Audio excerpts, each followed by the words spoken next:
नमस्कार, मानस Mishra one news India में आप सभी का बहुत बहुत स्वागत करता हूं। मोदी सरकार ईडब्ल्यूएस यानी आर्थिक रूप से जो लोग पिछड़े हुए हैं, इकोनॉमिकल वीकर सेक्शन, उनके लिए 10% कोटा लेकर आई थी। यानी 10% आरक्षण जो लोग आर्थिक रूप से पिछड़े होंगे उनको यहां पर आरक्षण मिलेगा। इसको चुनौती देते हुए यानी कि इसको पलटने के लिए कांग्रेस पार्टी, डीएमके और सीपीआई और कई लेफ्ट पार्टियां हैं जो सुप्रीम कोर्ट पहुंच गई थी और सुप्रीम कोर्ट में सन 2022 में राहुल गांधी ने इसका विरोध किया था।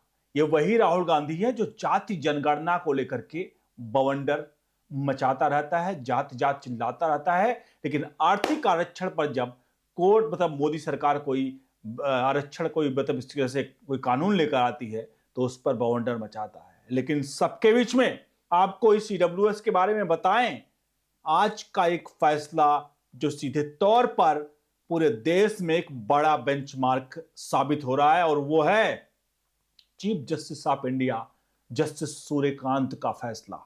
सीजीआई के सामने एक 17-18 वर्ष का बच्चा जो होता है वो पहुंचता है एक याचिकाकर्ता के तौर पर और महज 10 मिनट लगते हैं इस ईडब्ल्यूएस आरक्षण को जो कि मोदी सरकार ने लागू किया था उस पर एक बड़ा फैसला सुनाने के लिए आपको दिखाने जा रहे हैं। और आज राहुल गांधी, सोनिया गांधी, जितने कांग्रेस पार्टी के लोग होंगे वो बलबिलाए हुए होंगे, क्योंकि इन सबको चाहिए था कि केवल और केवल जो तथाकथित अपने आप को ब्राह्मण और उस तरह की बातें करते हैं ये सभी एक्चुअल में शायद हिंदुस्तान के टुकड़े टुकड़े जातियों के आधार पर करना चाह रहे थे और ईडब्ल्यूएस को लेकर के सुप्रीम कोर्ट ने यही फैसला सुना दिया है। चलिए दिखाते हैं आपको पूरी खबर। अनुरोध करेंगे वीडियो के कमेंट बॉक्स में अपनी राय प्रतिक्रिया जरूर दीजिएगा और वीडियो को लाइक शेयर जरूर करेगा।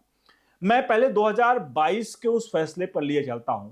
इसमें 5 जजों की बेंच थी जो 2022 में फैसला सुनाया था ईडब्ल्यूएस के खिलाफ। जो राहुल गांधी कांग्रेस पार्टी गई थी कि आर्थिक रूप से आरक्षण ना हो, उसमें 5 जज जो थे उसमें तत्कालीन chief justice U Lalit, justice S Rabindranath Bhatt और जस्टिस दिनेश माहेश्वरी, जस्टिस बेला एम त्रिवेदी और जस्टिस जेबी पाद्रीवाल थे। ये 5 जजों की कमेटी ने 3-2 से फैसला सुनाया था और एक लाइन बोली थी। अदालत ने कहा था, यह सबसे बड़ी मेन पॉइंट है, अदालत ने कहा था केवल आर्थिक आधार पर आरक्षण संविधान का उल्लंघन नहीं है। यानी कि जो अब तक लोग चिल्लाते हैं, जो बवंडर मचाते हैं राहुल गांधी, जो लोग, उनके साफ तौर पे कह दिया कि आर्थिक रूप से आरक्षण संविधान का उल्लंघन नहीं है। संविधान में कहीं नहीं कहा गया है कि आर्थिक रूप से आरक्षण नहीं दिया जा सकता है। तो ये कांग्रेस का मैंने आपको इसलिए चेहरा दिखाया। लिए चलते हैं आज के फैसले की तरफ। सीजीआई जस्टिस सूर्यकांत जो राष्ट्रवादी चीफ जस्टिस ऑफ इंडिया हैं, और राष्ट्रवादी इसलिए कहते हैं क्योंकि वो जब भी कोई फैसले जब से आए हैं, और इनका कार्यकाल भी बहुत बड़ा है, इसलिए कई वामपंथियों को, कई लोगों के पिछवाड़े पर और पता नहीं कहां कहां आग लग रही होगी। वो जाहिर सी बात है क्योंकि फैसले एक के बाद ऐसे ऐसे सुना रहे हैं ये, जो कि इन लोगों को आग लगना तो तय है। ये रोहिंग्या मुसलमानों के लिए, घुसपैठियों के लिए साफ कहते हैं कि कालीन नहीं बिछाया जाएगा।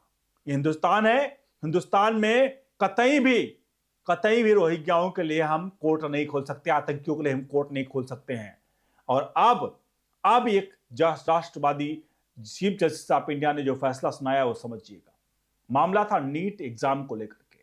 नीट एग्जाम में एक बच्चा जिसके मार्क्स आए थे 720 में से, 720 नीट एग्जाम में कुल मार्क्स होते हैं, उसमें 530 नंबर आए थे।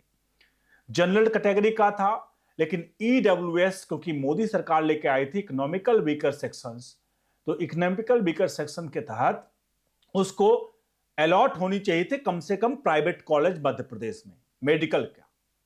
2024 में उसमें एग्जाम दिया, 2024-25 में, लेकिन चूंकि मध्य प्रदेश सरकार उस ईडब्ल्यूएस को वहां इंप्लीमेंट नहीं की थी, सरकार की देरी की वजह से ईडब्ल्यूएस के नाते उस व्यक्ति को, जो बच्चा था, उसको मेडिकल की सीट नहीं मिल पाई थी। उसके बाद वो पहुंचता है हाई कोर्ट। हाई कोर्ट उसके मामले को तो सुनता है, लेकिन मामला सुनने के बाद कहता है कि तुम्हारा जो मेन चीज है, जो भी राय रखी है वो सब कुछ सही है, लेकिन हमारे पास जो सबूत साक्ष्य हैं, इस हिसाब से हम ये आपको सीट अलॉट नहीं कर सकते। वो बच्चा जो ईडब्ल्यूएस का था, इकोनॉमिकल वीकर सेक्शन का था, जनरल कैटेगरी का था, वो हार नहीं मानता। वो फिर खुद कानून की किताबें पढ़ना शुरू कर देता है। वो बच्चा जो मेडिकल की तैयारी करके डॉक्टर बनना था, हमारे सिस्टम ने उसको मजबूर कर दिया कि वो कानून की किताबें पढ़े। उसने कानून की किताब पढ़ी, उसके बाद याचिका जो हाई कोर्ट में रिजेक्ट हुई थी, मामला सुप्रीम कोर्ट लेकर पहुंचता है। मामला chief justice of India justice Suryakant की कोर्ट में जाती है, कोर्ट नंबर 1 में जाती है, जहां पर अपने वकील के साथ ये बच्चा पहुंचता है। चीफ जस्टिस ऑफ इंडिया के सामने वो कहता है कि मिलॉर्ड, मैं आपसे सिर्फ 10 मिनट का टाइम चाहता हूं, सिर्फ 10 मिनट का वक्त चाहता हूं। अगर आप मुझे सुन लेते तो मेरे लिए बड़ी मेहरबानी होती, क्योंकि हजारों छात्रों से जुड़ा मामला है, केवल मेरे से जुड़ा नहीं है। चीफ जस्टिस ऑफ इंडिया, मैंने कहा ना, राष्ट्रवादी हैं। उन्होंने साफ कहा कि राष्ट्रवादी लोगों के अंदर मानवता होती है। उन्होंने साफ कहा कि ठीक है, आप अपनी बात रखो। बच्चे को 10 मिनट का वक्त मिला, लेकिन जब बच्चे ने बोलना शुरू किया तो चीफ जस्टिस ऑफ इंडिया और जो जज की कमेटी थी वो सुनती रह गई। और उसके बाद जो बच्चे ने तर्क रखा, पॉइंट रखा, वो तर्क और पॉइंट सीधे तौर पर चीफ जस्टिस ऑफ इंडिया ने उसको सुना और आदेश दिया। आदेश में क्या था कि जल्द से, मतलब 1 हफ्ते के भीतर, जो इकोनॉमिकल वीकर सेक्शंस का है अलॉटमेंट प्राइवेट कॉलेजों में, मध्य प्रदेश सरकार को आदेश दिया कि इसके लिए जो एग्जाम मेडिकल वो संस्था, उसको सीधे तौर पर कहा 1 हफ्ते के भीतर इस बच्चे को सीट अलॉट कर दी जाए। और उसके बाद अलॉट करने के बाद साफ तौर पर इसके ये जो है, ये हजारों स्टूडेंट, हजारों ईडब्ल्यूएस छात्र जो हैं, जो इस आस में बैठे रहते थे, उनके लिए एक ऐसा रास्ता खुल गया कि ईडब्ल्यूएस का जो इकोनॉमिकल वीकर सेक्शन जो 10% का था, उसको मेडिकल के प्राइवेट कॉलेजों में भी लागू करने का एक बड़ा रास्ता खुल गया और चीफ जस्टिस ऑफ इंडिया ने यह बड़ा आदेश दिया। अब आप इस पूरे प्रकरण पर अपनी राय प्रतिक्रिया जरूर दीजिए। वीडियो को लाइक शेयर जरूर करिए। कैसे देखते हैं आप चीफ जस्टिस ऑफ इंडिया के इस फैसले को? आप अपनी राय प्रतिक्रिया जरूर दीजिए। बने रहिए ऑनलाइन न्यूज़ नेशन के साथ। बहुत बहुत धन्यवाद।